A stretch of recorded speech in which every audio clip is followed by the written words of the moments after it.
On a Saturday evening, the 9th of July, 1864 to be precise, a train rumbled into Hackney Station.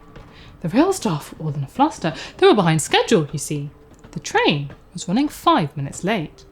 As the train drew to a halt, 2 bank clerks hurriedly got into one of the first-class compartments, eager to get home after a very long day.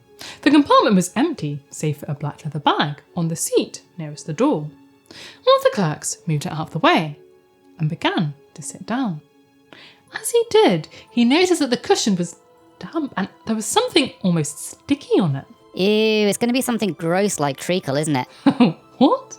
How is treacle gross? I love treacle.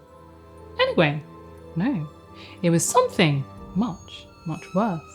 He moved his hand into the light and, to his horror, he realised that it was covered in blood. Now, it wasn't long before the other clerk noticed that there was blood on his seat too. His trousers were wet with it. In a panic, the 2 clerks leapt off the train and they called the guard for help. The guard, well, he wasn't impressed with the commotion that these 2 men were making. But he dutifully grabbed his hand lamp and made his way to the compartment. He was in for the shock of his life.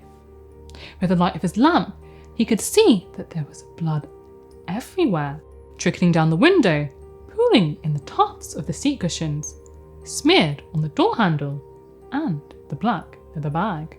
As he searched the cabin, he heard a group of distressed women on the platform.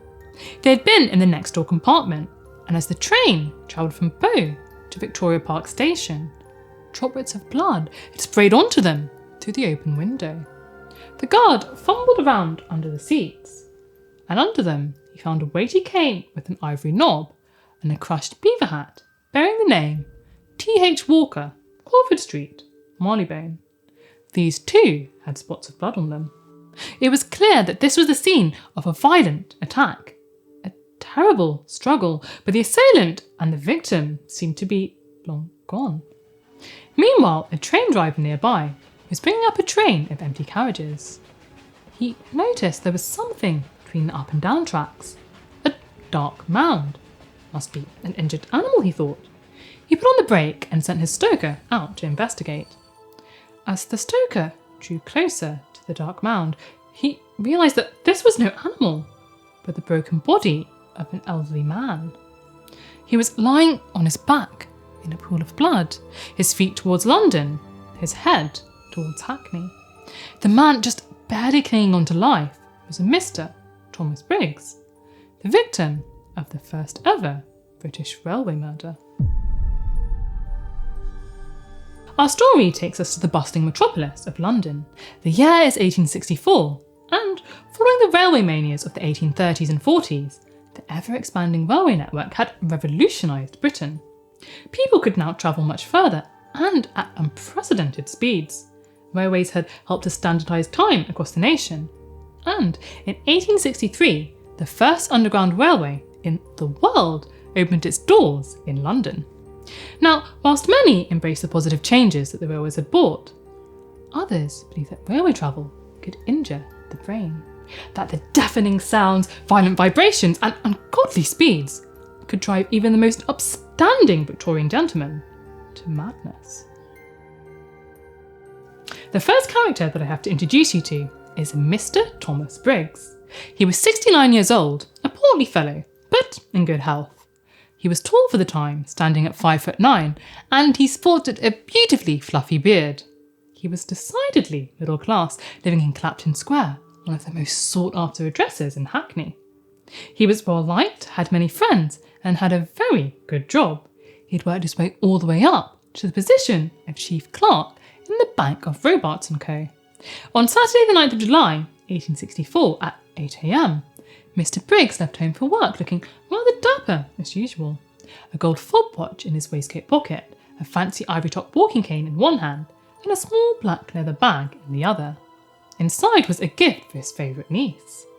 The centrepiece of the outfit, though, was the gorgeous black silk top hat upon his head. Ooh, I like this man's style. What kind of top hat?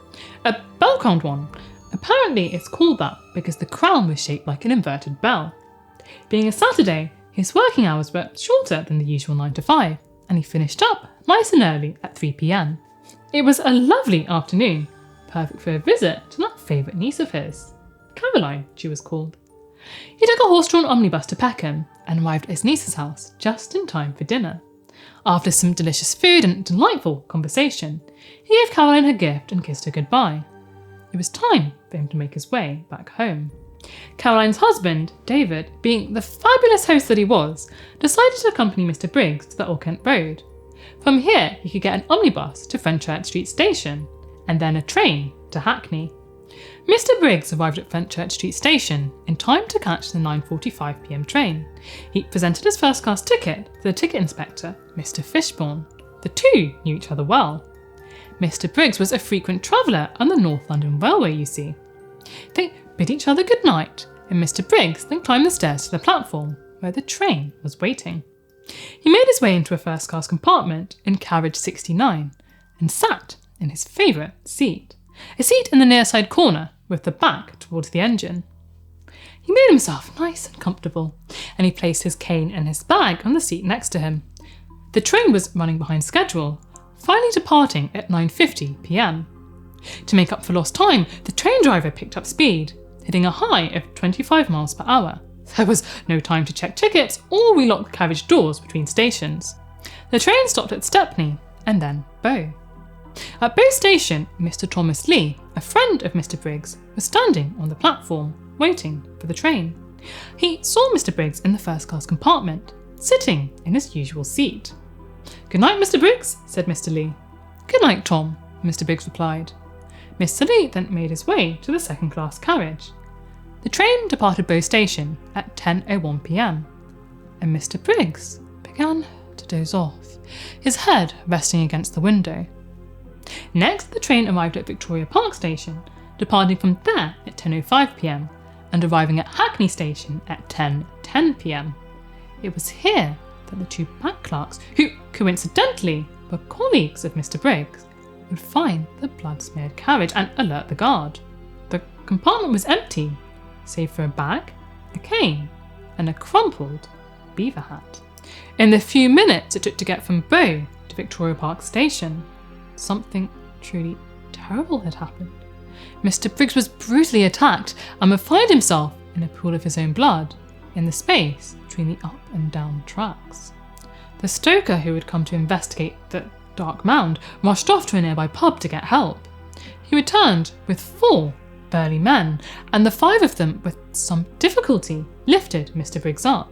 They carried him down the steep embankment to the Mitford Castle pub, almost being hit by an oncoming train in the process.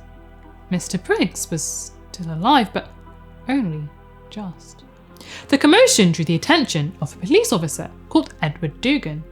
PC Dugan, of course being a police officer, took charge of the situation, calling for a doctor and instructing the men to lay Mr. Briggs out on a table in a small room behind the bar. PC Dugan began to gently inspect him. His clothes were rumpled and bloody, maybe indicating a struggle. He then went on to search Mr. Briggs's pockets in the hopes of finding some form of identification. Unlike us, the group was unaware of the man's identity. In his pockets, PC Dugan found a silver snuff box, some money, a silk handkerchief, and a bundle of letters. There was a diamond ring on his little finger, and a gold fastening attached to his waistcoat for a pocket watch and chain. The watch and the chain were nowhere to be found. Perhaps it was a violent robbery. One doctor arrived at 11 p.m, followed by 2 others at around midnight. A crowd was beginning to gather, curious about the incident, so they decided to move Mr. Briggs upstairs for greater privacy. The doctors had conducted their examination. Mr. Briggs had 5 distinct wounds on the top of his head. These looked to be inflicted by a blunt, heavy instrument, perhaps his own walking stick. His forearm was grazed and his knuckles were bruised, but there was no blood on his hands. The bruises and grazes perhaps indicated a struggle, but the lack of blood made it clear that he hadn't opened the carriage door. Remember, the handle had been smeared with blood. There was a deep wound on the cartilage of his left ear. They concluded that this might have been caused by his head hitting a sharp stone on the tracks. An investigation of the area had revealed a stone covered in hair and blood. His skull had been fractured, perhaps also from his head hitting that stone. The doctors tried to help him regain consciousness, but to no avail. He was so badly injured, it was a miracle he was still alive. Using the letters found in his pockets, PC Dugan was eventually able to identify Mr. Briggs and alert his family to the devastating news. Sadly, Mr. Briggs would never recover, and his life slipped away at 11:45 p.m. on Sunday, the 10th of July. This terrible tragedy had morphed from a violent robbery into the first ever British railway murder. The hunt was now on to find the killer. Mr. Briggs' son was summoned to help with the police investigation. It was being led by an Inspector Tanner and Inspector Keresy. He was shown the 3 items that were found in the train compartment. He recognised the weighty, ivory-topped cane and the black leather bag immediately. But that hat, that crushed beaver hat, was definitely not his father's. His hat was missing. You see, Mr. Briggs was a man of exquisite tastes, and his hats were made by an exclusive hatter called Daniel Digance & Co. Every year he would have them make him a beautiful silk top hat in the bell-crowned shape. This crumpled beaver hat did not belong to Mr. Briggs.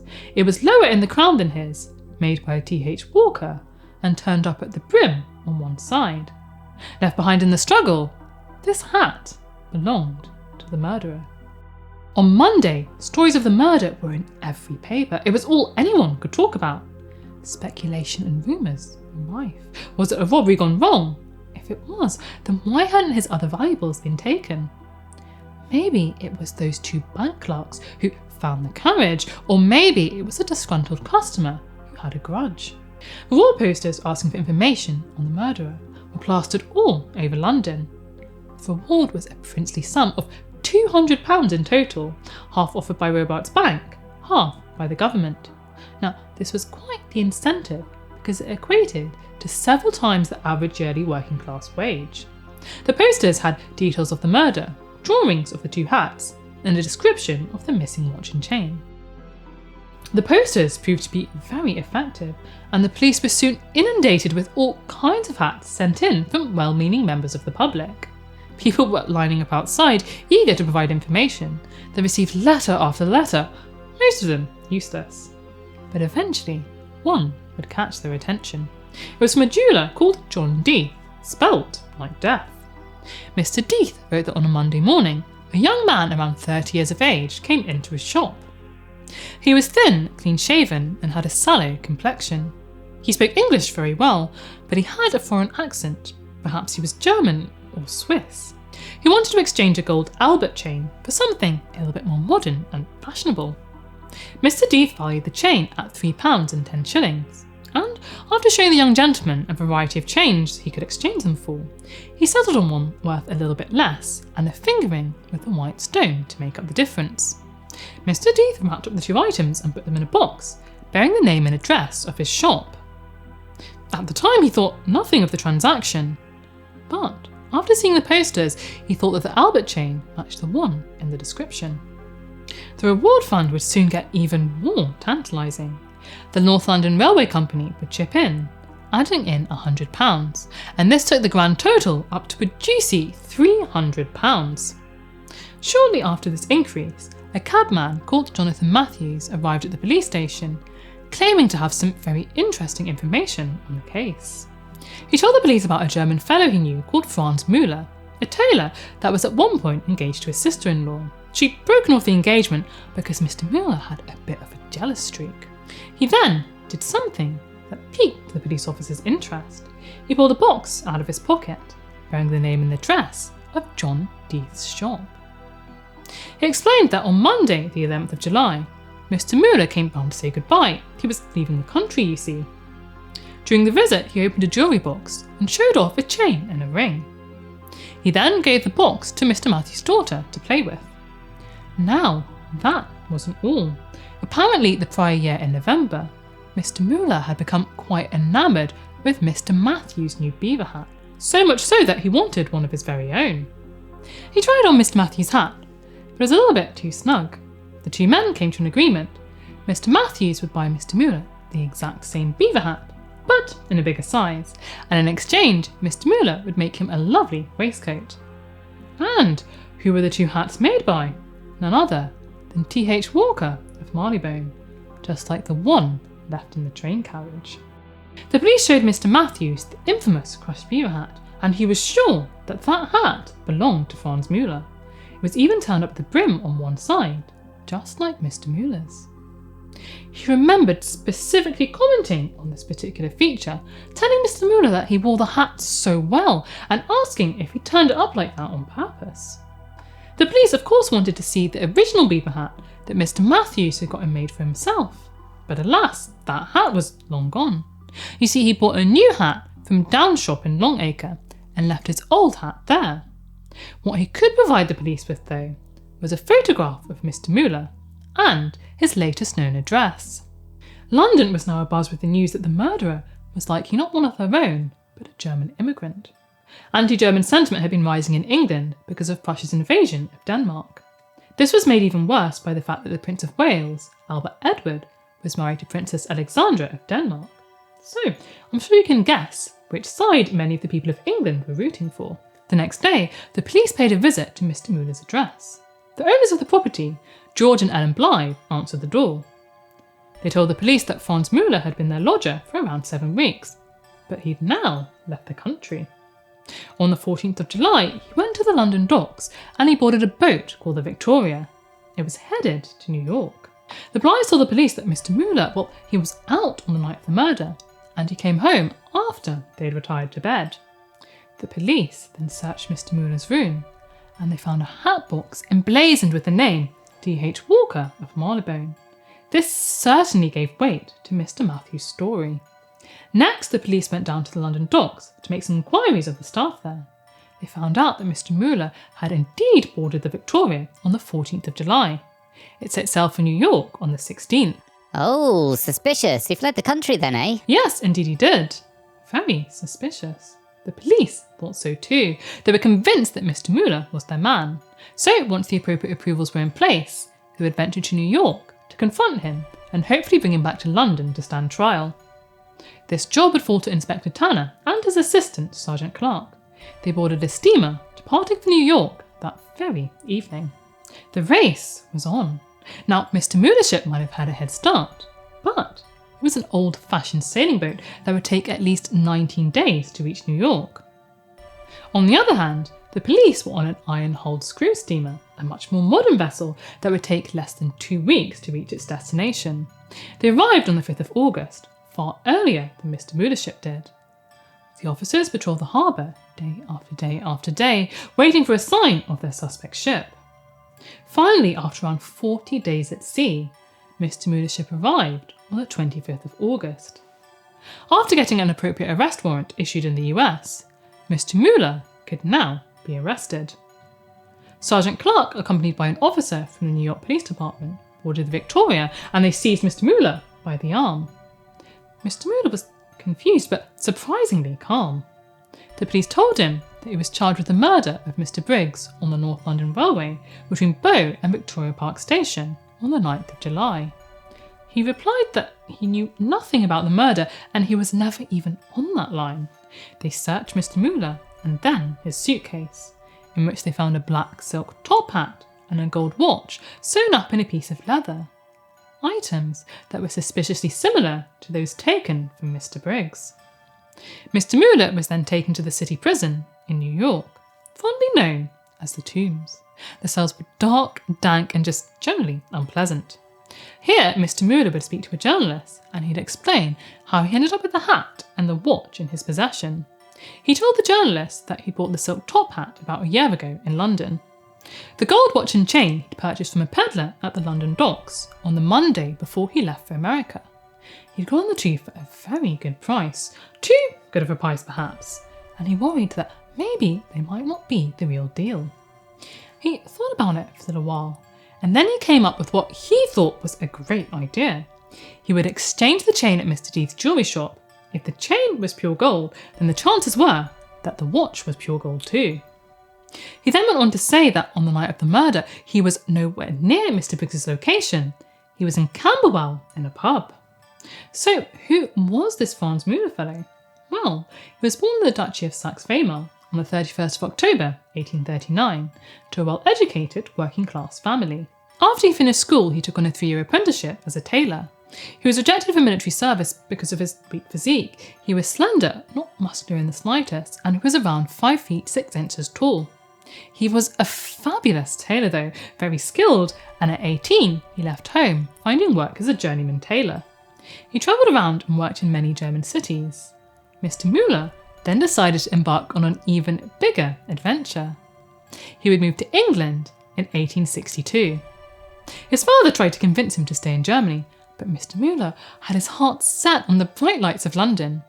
When he arrived, his skill as a tailor meant that he had no difficulty finding work, and he was able to make a decent living for himself. I mean, he was poor, but not terribly so.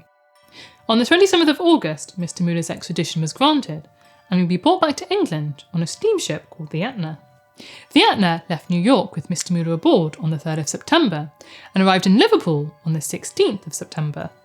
Just 10 days later, the coroner's jury returned a verdict of willful murder against Mr. Muller, and he was committed for trial at the Central Criminal Court. Things were certainly not looking good for Mr. Muller. The evidence was stacked against him. He'd been in possession of items that at least resembled Mr. Briggs's hat, watch and chain. What's more, he apparently had a beaver hat that matched the one left in the train carriage. All was not lost though. There was still a glimmer of hope for him. You see, the German Legal Protection Society had heard about his plight, and they had stepped in to help. They were an organisation that provided free legal assistance to German nationals in Britain. The society had conducted a little investigation of their own, and based on their findings, they believed that Muller was innocent. They would make sure that he had the best legal representation possible. The trial began on Thursday, the 27th of October, and my goodness, were there some startling revelations. The trial drew so much interest that the court was absolutely bursting at the seams with people. Mr. Muller arrived with 3 wardens, who respectfully bowed to the judges and then went and sat down in the dock. Importantly, as Mr. Muller was charged with a capital offence, he wouldn't be able to speak in his own defence. The prosecution was led by Solicitor General Sir Robert Collier, and he was backed up by a stellar barrister called William Ballantyne, known for his skillful cross-examinations. The German Legal Protection Society had secured John Parry for the defence, who was apparently one of the most successful and popular advocates of his time. The Solicitor General gave his opening. In it, he highlighted that the hat found in the railway carriage was the key. He said that if you discover with certainty the person who wore that hat on that night, you will have the murderer. Right, so let's kick things off with the star witnesses for the defence, shall we? Shake things up a little bit. The first was a Mr. Thomas Lee. Remember him? He was Mr. Briggs's friend who was on the platform at Bow Station. Now, according to Mr. Lee, Mr. Briggs, well, he wasn't in that first-class compartment alone. There were 2 other men sitting in there with him. One was a stoutish, thick-set man with light whiskers, and the other was a tall, thin man in dark. Neither of these men looked like Mr. Muller at all. In fact, one of them looked a bit like that Mr. Matthews fellow, the cab driver. Sadly for Mr. Muller though, Mr. Lee wasn't exactly forthcoming with this information. The police had to go to him after a friend pointed them in his direction. In court, he said that the reason for this was that he thought it unimportant and because he knew how much of a bother it was. This nonchalant attitude and the quite silly sounding reasoning meant that his evidence wasn't really taken seriously during the trial. The police though, they knew the real reason why he hadn't come forward. Mr. Lee was having an affair and on the night of the murder, he was out seeing his mistress. The next star witnesses for the defence were Elizabeth Jones and Mary Ann Eldred. They'd been tracked down by the German Legal Protection Society. The 2 women lived in Camberwell and they could provide an alibi for Mr. Muller. You see, Miss Eldred was Mr. Muller's sweetheart.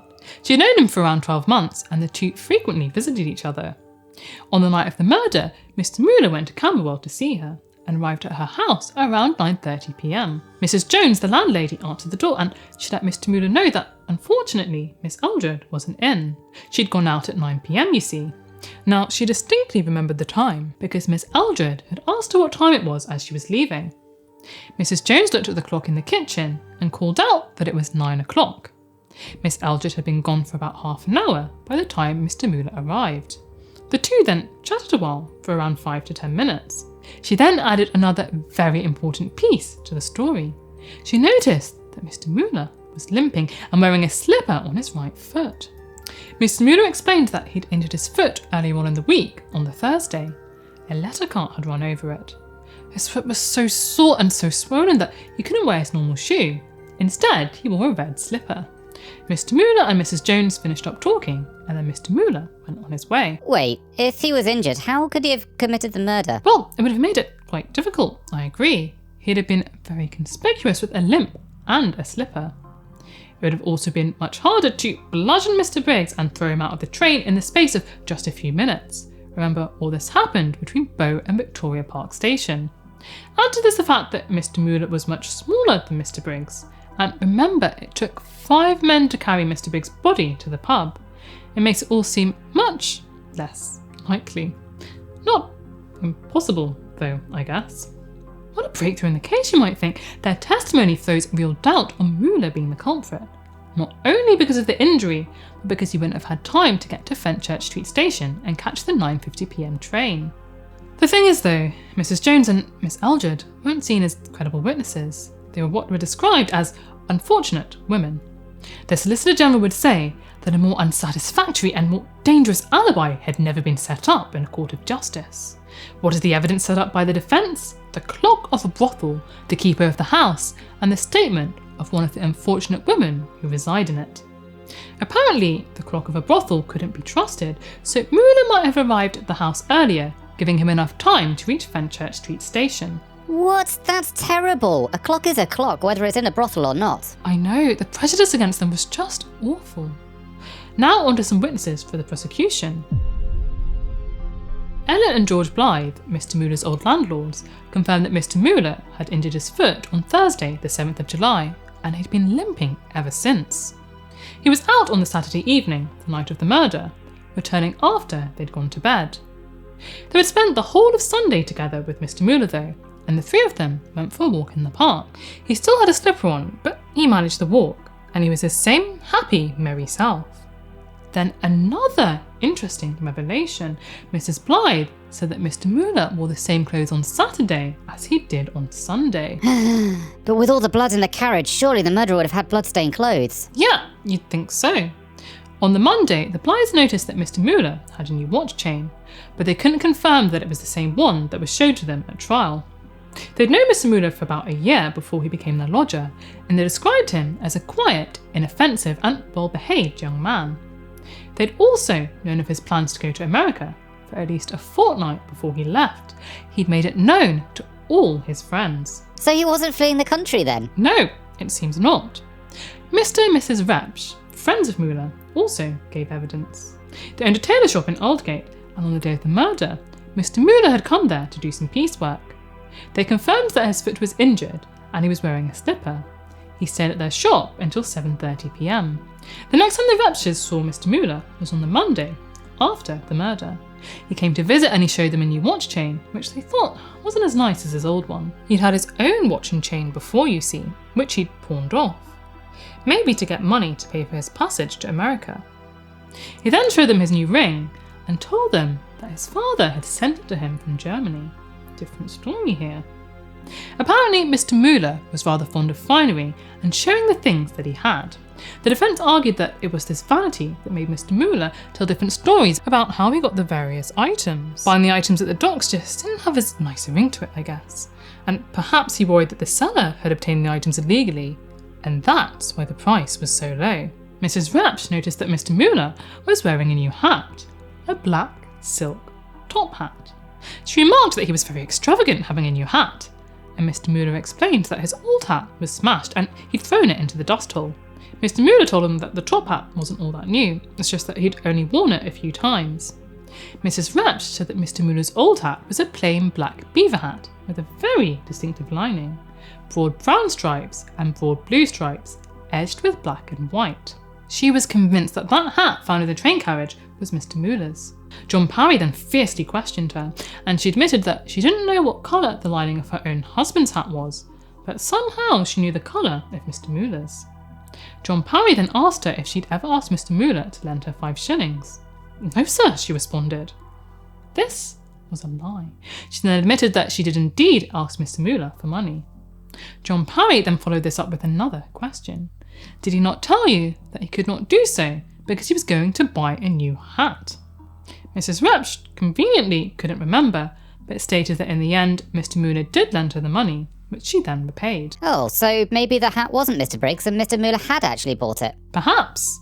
Mr. Hoffer, another friend of Mr. Muller, also gave evidence. He'd been at the Reps's shop with Mr. Muller on the day of the murder. He said that Mr. Muller left the shop at around 8 p.m. to go and see his sweetheart in Camberwell, tying in with Mrs. Jones's testimony. Hoffer also said that a week before the murder, Mr. Muller had enough money for passage to America. What had happened to that money, Hoffer didn't know, because he would then ask him for 12 shillings to help pay for the ticket. Now, let's talk about some hats. I never thought I'd say this, but it's actually a very interesting part of the trial. First, the silk top hat. Daniel Digance, the renowned hatter that we keep hearing about, confirmed that the black silk top hat that was found in Muller's possession was made by Digance & Co., just like Mr. Briggs's top hat that was missing. Muller's black silk top hat was the same shape too, a bell-crowned hat, but it was lower in the crown than Mr. Briggs's top hat. It would turn out that Mr. Muller's top hat had been cut down by 1 to 1.5 inches and sewn back together very neatly. Now apparently this was not how a hatter would do it, but how someone who was skilled with needle and thread would do it, like a tailor for instance. Apparently a hatter would have used gum. Mr. Digance would then go on to say that when a hat is made to order, the name of the customer is generally written on the band of the hat inside the lining, and it was this portion of the hat that had been cut out. Wait, so Mr. Muller deviously cut out Mr. Briggs's name from the hat? Yeah, potentially. Mr. Digance couldn't swear that the hat was Mr. Briggs's, with that piece of the hat missing. Now, to confuse things even more, one of Mr. Digance's hat manufacturers gave evidence, and it was revealed that sometimes the name of the customer wasn't put in the band at all. A few years ago, he put the client's name higher up. There was nothing to show when the hat in Mr. Muller's possession was made, and therefore we don't know where the client's name was written, if at all. Later on in the trial, it would also become apparent that in the second-hand hat trade, cutting down and sewing hats back together was actually really quite common. You see, hats with lower crowns were all the rage now, and they were far easier to sell. Mr. Muller's top hat had been cut down a bit lower than usual though. Whether that's suspicious or he was just a trendsetter, I don't know. Now onto the beaver hat. Edward Watson, who worked for the hatter Thomas Henry Walker, confirmed that the beaver hat found in the carriage was indeed made by T.H. Walker. He also recognised the peculiar lining. It was French and, very importantly, they only made about 3 or 4 hats with this particular lining. The watchmaker would also give evidence, confirming that the watch Mr. Muller had in his possession was indeed Mr. Briggs's watch. There was a serial number on the watch which matched the one in the watchmaker's records. I'm so confused. If he had Mr. Briggs's watch, does that mean he did it? Maybe he bought the watch from the peddler at the docks. He was quite the wheeler dealer, you see, always buying things and selling things and going to pawn shops and the like. And from his various exchanges at the pawn shops, apparently he would have had enough money for a ticket to New York without stealing Mr. Briggs's watch and chain. Next onto the star witness for the prosecution. It was Mr. Matthews, which we've heard from previously. He rehashed most of the same story about the watch chain and ring that Mr. Muller had showed him, the jewellery box with John Deeth's name and address on it, and the beaver hat that he'd had made for Mr. Muller that matched the one that was found on the train. Interestingly, it would turn out that Mr. Matthews had made a mistake about where he'd left his own old beaver hat. After fierce questioning from John Parry, he admitted that although he'd said that 3 weeks before the 9th of July, he bought his new hat from Downs of Longacre and left his old hat there, this actually wasn't true. Apparently, Downs no longer existed at the time, so he had no idea where his old hat was, meaning that a hat just like the one found on the train had been floating around out in the world for weeks. What was to say it wasn't that hat that was found in the train carriage? This tied in with John Parry's warning to the jury that though Mr. Muller might have had a hat similar to the one found in the carriage, the jury must not assume that it necessarily belonged to Mr. Muller. Another revelation was that for quite a while, Mr. Matthews just couldn't remember his whereabouts on the night of the murder. He had to make inquiries to find out. He also had a criminal record and was in a lot of debt.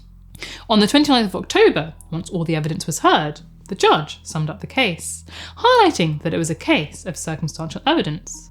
But he said that the majority of cases that are investigated in criminal courts in this country are decided upon circumstantial evidence. The jury then retired to consider the verdict, and after just 15 minutes of deliberation, they found Mr. Muller guilty, and he was sentenced to death. Mr. Muller burst into tears, and the date of the execution was soon set for the 14th of November. Whilst Mr. Muller awaited his fateful day, all manner of people tried to get him to confess, including a minister called Dr. Capel, but he maintained his innocence. London was soon flooded with pamphlets that threw doubt on the verdict. One barrister called the trial a farce because the only direct evidence, the testimony of Mr. Lee, hadn't been taken seriously. It also came to light that others had seen Mr. Briggs in the train carriage with 2 other men. People from all over were sending in new information. There were reports of a man wearing a slipper in Camberwell around the time that Muller said he was there. The distinctive lining in the beaver hat that was found in the train carriage apparently wasn't as uncommon as Mr. Walker and his assistant made it out to be. It was possible that there were around 250 hats that had the same exact lining. The German Legal Protection Society found a peddler at the docks who admitted to selling a watch and a chain around that time. They felt that he should be investigated further. Some argued that Mr. Matthews, the star witness for the prosecution, was only in it for the reward money. He had lots and lots of debts to pay, and he used the reward money to pay them off. He also had a grudge against Mr. Muller. You see, Mr. Muller had threatened to report his brother-in-law to the police for stealing from him. Not only that, but after some digging, the German Legal Protection Society found out that it was Mr. Muller that had broke things off with his sister-in-law, not the other way around, and she was still quite enamoured with him. Next came all the petitions for Mr. Muller's release. One was drafted by the German Legal Protection Society, and, would you believe it, even the King of Prussia called for Queen Victoria to step in and delay Mr. Muller's execution. He felt that the trial was imperfect. 3 solicitors appealed to Sir George Grey, the Home Secretary. They stated that the hat found in the train carriage would not fit the hat box that was found in Mr. Muller's room at Mr. and Mrs. Blythe's house. Sir Grey was having none of this though. He stated that to reopen the case would be dangerous and prejudicial to the administration of the criminal law. So, despite all of the petitions and the mounting evidence in Mr. Muller's defence, his execution still went ahead as planned on the 14th of November. It was an event that was so popular that 50 to 100,000 people came to watch. Mr. Muller walked up the steps leading to the gallows, and Dr. Capel still continued to try and get Muller to confess. But Mr. Muller still insisted that he was innocent. Then, as the trapdoor opened and he plunged to his death, he said the words, "Yes, I did it," in German, according to Dr. Capel at least. Now, whether or not he actually said this, we'll never know after days of trying to get Mr. Muller to confess. Perhaps he heard what he wanted to hear, not what was actually said. As a result of Mr. Briggs's murder, Muller lights were introduced on some trains. They were small windows that allowed people to see into the train compartments. These were soon done away with because peeping Toms loved to use them. Then in 1868, the Regulation of Railways Act was passed. This meant that passenger trains travelling for more than 20 miles without stopping had to have a way for passengers to communicate with the train guard. Interestingly, and perhaps quite fitting really, Mr. Muller would have another legacy in the form of a hat, the Muller cut down or Muller hat, a very short top hat that apparently was Winston Churchill's hat of choice. Debate over whether Mr. Muller was guilty or not still rages on to this day, and if I'm honest, I'm not convinced that he did it. Let me know down in the comments what you think. If you got something from this video, Gargi and I would really appreciate it if you liked and subscribed.